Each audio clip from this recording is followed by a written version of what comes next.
Hey, hey, hey, Marieanne here, the Crochety Clogger. Thank you so much for joining me today. Today I just want to talk about Chiari malformation. It is the month of September. In fact, it's mid-September 2023. Unfortunately, I should have done this video a lot sooner. Life gets in the way. Today, I've actually done a little more research on Chiari malformation. You may not have ever heard of Chiari malformation, but let's become aware of it. There's so many things we see in the news today, making us all aware of new, I say new diseases, but you know what? These diseases our ease is dist. Right? That's what disease is, disease. And I want to say that they're not new diseases, but they're newly discovered. Let's think back in history. By doing a little more research on Chiari malformation today, before I did this video, I've actually learned even more about it. And I became aware of Chiari malformation in 2016. Chiari, C-H-I-A-R-I. C-H-I-A-R-I. Okay, back to thinking history, like it brings to mind an episode of The Golden Girls where Dorothy, played by B. Arthur, continually had feverish symptoms like flu-like symptoms, fatigue and fever, and just felt miserable. And no doctor, and she went to several. I don't know if you guys remember this episode of The Golden Girls, but finally she was diagnosed with chronic fatigue syndrome. Well, now we know what that is, but at that time, probably in the 80s, it was a new thing. You know, it was newly discovered. It's probably been there all along. When I was a child, no one had ever heard of ADHD, you know. Nobody had ever heard of lactose intolerance. And I know that for a fact because when I was a baby, I could not drink milk. That was lactose intolerant, obviously, right? So anyway, Chiari probably has been around forever. What Chiari is basically, in a nutshell, is when a certain part of the skull, all right, now our skull is our brain's suitcase. I don't know what you want. It's what our brain is in. It is held in the skull, right?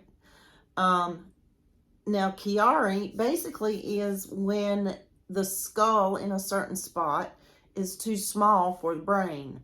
So for me, it kind of, and usually there's different types of Chiari malformation, okay? Type 1 is the only one I really have done any research on, is where the back part right there where the brainstem starts and the brain comes down into pressing on the spine.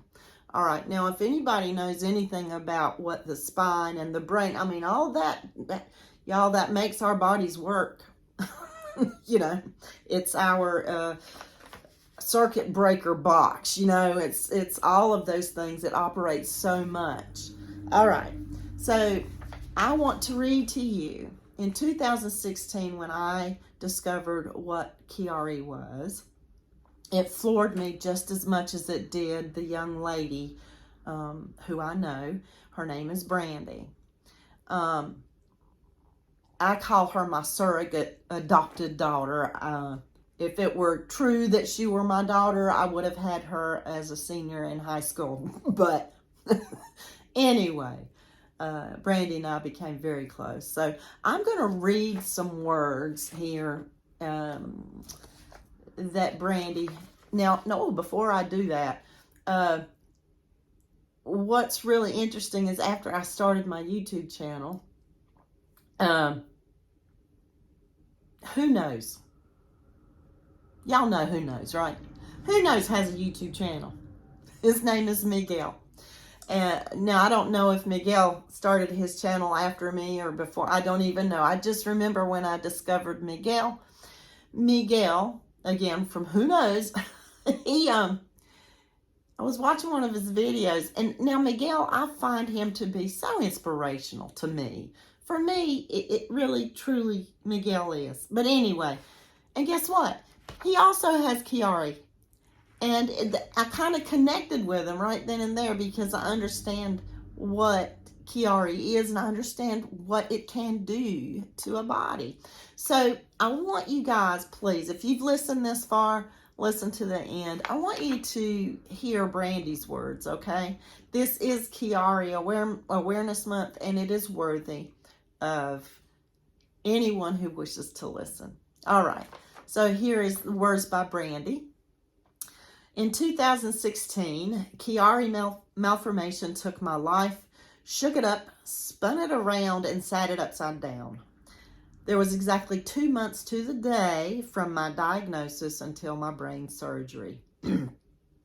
When you receive a phone call from your healthcare provider asking if you're sitting down, you know it must be big. He asked if I'd ever heard of Chiari Malformation, to which I responded, never. He started by telling me that all he knew about it was what he'd researched for the past 2 hours since he received the results of Brandy's MRI. Sorry, let me go back to her point of view. He said I needed to see a neurologist immediately. Okay, forward wind to the neurologist appointment. I remember asking her if she was sure I needed a neurosurgeon, as I was still in shock of someone having to cut into my skull. Who wouldn't be? All right. I'll never forget the way she answered me. She said, if I didn't think you did, I wouldn't be referring you. Well, needless to say, she and I wouldn't have many more conversations. I wanted and needed a team supporting me that would validate my concerns, not speak to me with a tone and attitude like I was bothering her. Insert, I've been there. All right. I was sent to see Dr. Rashid Jwanja in Winston-Salem, North Carolina. He was such a blessing. He spoke to me as if I were family. He had such concern and compassion. And then Brandy said, I finally asked him, if I were your wife, what would you tell me to do? He responded with, have the surgery. I will take the best care of you. After several conversations with those closest to me, I had the surgery less than a month later. I kept my wits about me and tried to approach surgery like I do everything else. Expect the worst. So I'm not disappointed, but hope for the best. I was cracking jokes, including the one about cracking the cranium, right up until they administered the medication to sedate me for what would be my most intense surgery to date. And by the way, I'm going to insert Brandy had back surgery probably more than 10 years prior to this. I had some amazing people surrounding me on the big day. My lifelong friend Kelly and her incredible daddy Joe, who just so happened to walk with me on my journey to salvation.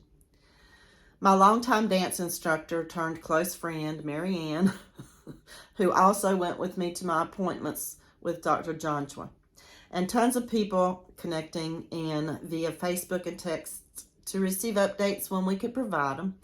Joe led us in prayer and pre-op, and I was wheeled away, only to wake up in ICU several hours later.